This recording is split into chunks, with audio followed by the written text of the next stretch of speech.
God's time? June 22nd. Immortality through Christ.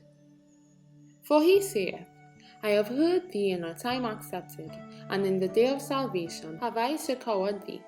Behold, now is the accepted time. Behold, now is the day of salvation. 2 Corinthians 6:2. God has ordained laws for the government, not only of living beings, but of all the operations of nature.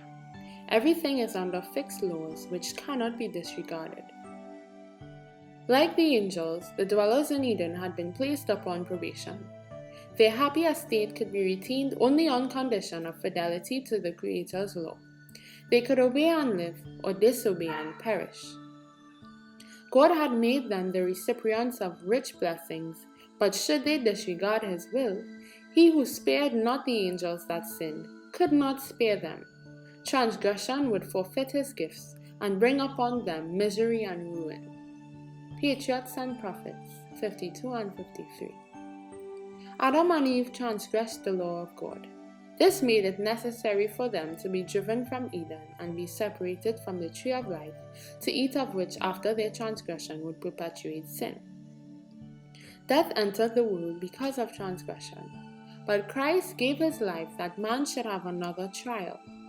He did not die on the cross to abolish the law of God, but to secure for man a second probation.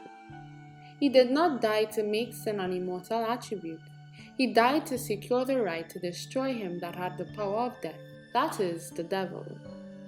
Testimonies to Ministers and Gospel Workers 133 and 134.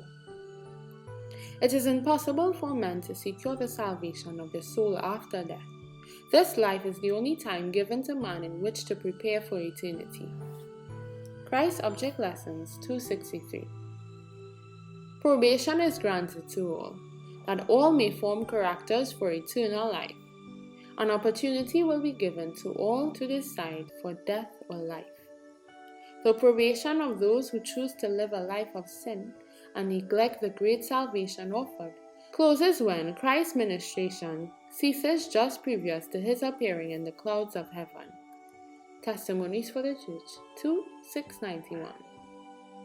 Now is the hour of probation. Now is the day of salvation. Now is God's time.